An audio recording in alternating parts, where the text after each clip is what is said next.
With the Swayman extension finally behind us, we can all breathe a sigh of relief that we don't have to hear about the drama anymore. In this video, I want to break down the new contract and what it all means because there are some cap implications, and I want to dispel some myths surrounding Jeremy Swayman's new extension. So buckle up, Bruins fans. I'm here to give you the latest info on your beloved Boston Bruins. If you've been liking my Bruins content, please leave me a like and subscribe. If you've already done so, thank you, and let's get into it. I wanted to start off with the myth, or this weird rumor going around that Bruins putting Brandon Bussi on waivers is because Swayman signed his new deal. The Boston Bruins would have put Brandon Bussi on waivers regardless when they signed Swayman, or if the deal was already signed at the start of camp. Regular waivers are the waivers an NHL team exercises when they want to send a player to the minor leagues. When a player is reassigned from the NHL to the AHL, he must pass through waivers unless exempt. Waivers allow any of the other teams to claim the rights of that player. Teams will put in a claim for a player and find out if they were able to get said player if they're in the correct order. The order is determined based on last year's standings. Even though Bussi signed a two-way contract extension with the Bruins, he isn't waiver exempt because he no longer is on his entry-level deal. Now, if Bussi does clear waivers, then the Bruins can pass him through waivers over the next 30 days without worrying if he will be claimed. I hope that clears everything up. I also found it interesting during the whole process, the fan base was split on their feelings around the deal, and I'm sure it hasn't changed, but Swayman spoke to what was going through his head during the whole process. Missed you guys. Before we do get going, I would like to have one thing to say. I had a lot of ties indirectly with Johnny Gaudreau, and I think this is a great platform for me and my family, and obviously this organization to send our condolences to that family and Johnny and Matthew, and obviously sharing the same agent with Louis Gross. Every conversation I had with him ever since I joined their team when I was 16 had something to do with Johnny and just the way that Louis spoke about him and all the similarities that him and I had, which is what he would tell me is pretty humbling. So I hope that his family feels the support endlessly from my family, obviously me and the entire hockey world, and to see the amount of outreach and love that he got is it just goes to show what kind of impact he had in our world and for the game of hockey. So I just really wanted to get that across, and we miss him a lot. Right? After Monday, did you think this was going to get done by now? What was your reaction to the comments on Monday from Cam? Did it help this deal get done? I lost track of days. I didn't know what day it was, so it was a day-by-day thing, and again, it's a negotiation, and I respect the fact that you have to ask these questions, and again, what I'm truly focused on is the future and the here and now, and everything else was a blur in my mind, and all I'm worried about is being in net for the Boston Bruins right now, and I'm overjoyed with it, so I'm really excited about that.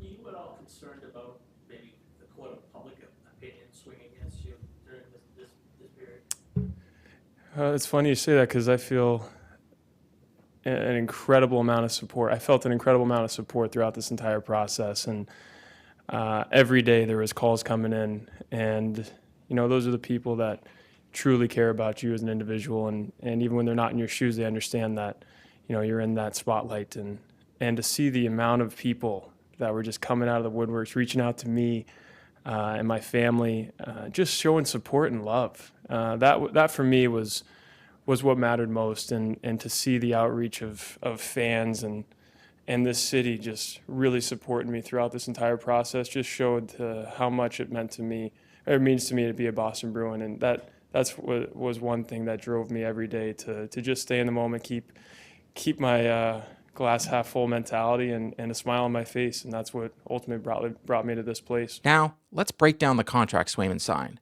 Jeremy Swayman signed an 8-year deal with a cap hit of $8.25 million per season and totaling $66 million over the 8 years. Swayman got a no-move clause in this deal, but that doesn't kick in until 2026-27, which means the Bruins could technically trade him in the first 2 years of the deal. I want to add, I truly don't see them trading Swayman nor in the future unless his play falls off a cliff. In year 1 of the deal, it's a $6 million base with a $4 million signing bonus. In year 2, $6 million base with a $4 million signing bonus. Year 3, though, it's a $5.5 million base and a $2 million signing bonus.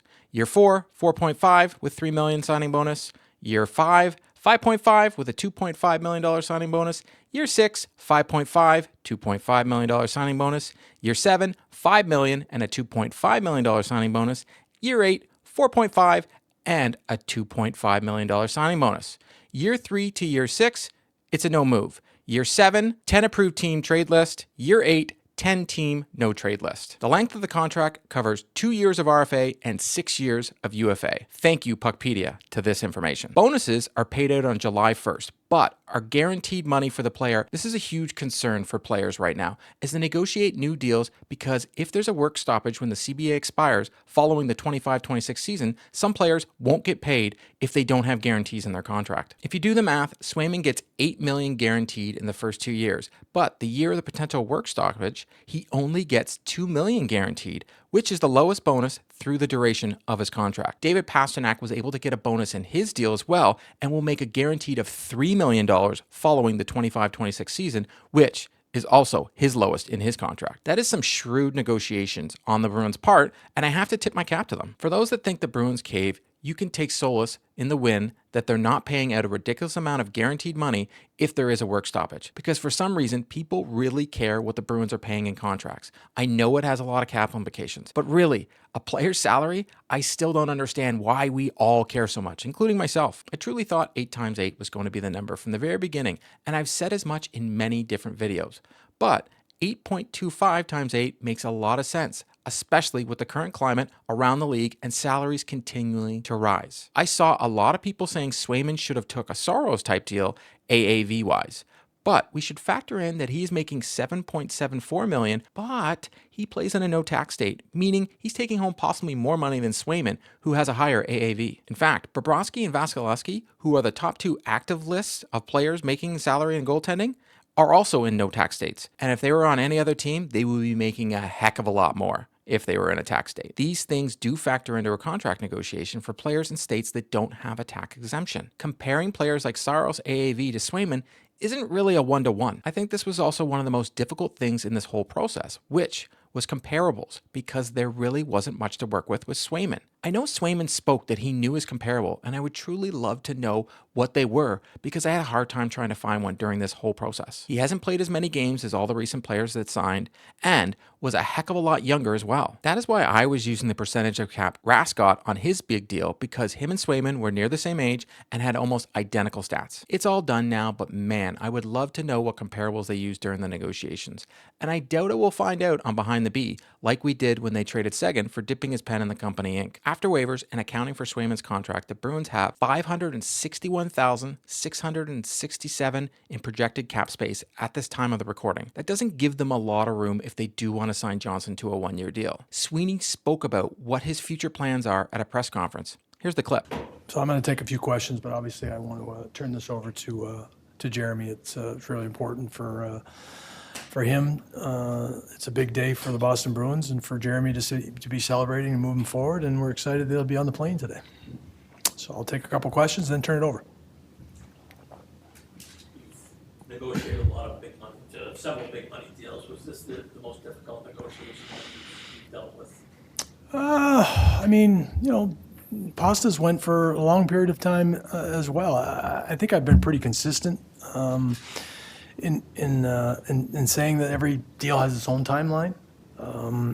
There's twists, turns, and such. You'd hope they'd be, a straight and narrow path, but it just doesn't always work out that way. And you have to be respectful of and listen. I think that's part of this whole exercise of going through negotiations. You have to be willing to listen to what's important for the other party. And ultimately, our plan was to negotiate a deal, and in a perfect world, we both agreed that the longest deal we could find once we got to common ground was what we were hoping for, and that's where it ended up. What kind of impacts did Monday have with Cam's comments and that Lewis's response?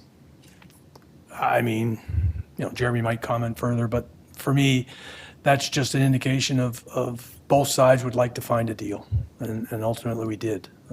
I don't think it necessarily moved things, because we had deadlines anyway, from a standpoint of we wanted Jeremy in our lineup, and he wants to play hockey. Ultimately, he wanted to play for the Boston Bruins, and that's the result. So, we're happy moving forward, and we got some roster stuff we have to do as a result of that. Yesterday, I had some cap space. Today, I don't have as much. So we unfortunately have to make some really hard roster decisions, but that's part of the business too. Sweeney mentioned he's glad it's all over, and it's all behind him, and he now knows what cap he has to work with. And he's going to have some very difficult decisions to make now. Some of those decisions do include, do they sign Tyler Johnson, who has been serviceable for the Boston Bruins during camp and could help them with the current injury to Matthew Poitras? Now, if Poitras does go on the IR, there's your cap space. They can sign Johnson. The Bruins also have to look at the future, as Brad Marchand, Trent Frederick, and Morgan Geekie all have expiring contracts at the end of the season, and Sweeney spoke to reporters about that as well, saying, I have had discussions with Frederick's camp, 100%, when speaking to reporters, and he added, you're 100% accurate. Morgan Geekie's an RFA. I've had discussions with his camp. Brad, not to leave Brad out, plenty of discussions with Brad's camp, in terms of trying to find a landing spot there. We're as proactive as we possibly can within the parameters of the league and the CBA when we can talk to players. So other players like Johnny Beecher, Mark Kostelic, and Mason Lohrei will all be RFAs at the end of the season as well. So Sweeney's work is cut out for him, but he at least has a way to understand what he needs to do and what the cap will be, and the cap's going to go up next year too. This doesn't mean more moves currently need to be made, because the Bruins could put Poitras, $870,000 on IR, and can move players like Tufte or Jones down to Providence to make more room to sign Johnson if they see fit. Jones hasn't looked good at all in the 2 preseason games and could use a conditioning stint in Providence to get his game back, because he was injured almost all of camp. To say the outlook with cap is dim, I wouldn't agree, because they've locked up a very important piece in Swayman. They don't have a lot of room, yes, but as the season progresses, they will have more room open up as the trade deadline approaches. If I was Sweeney, I would figure out what it costs to lock up Brad Marchand for the next couple of years so they can get a better picture of future cap space. But I think that would be in a video for a whole other time. With Hurricane Milton expected to make landfall sometime before puck drop Tuesday, saying Korpisalo is the opening night starter might be premature, because the game might get postponed. The Florida Panthers have canceled their ring ceremony that evening, and if the game does get postponed, you could see Swayman in the lineup. He's been working in Maine during the whole process. The good news is, it's all over, and I hope you found this contract information informative. That's a wrap on today's video. To stay up to date on all the news surrounding the Boston Bruins, please subscribe and drop me a like. If news breaks surrounding the Boston Bruins, be sure to check out the channel. If you've already subscribed, thank you, and I'll see you next time.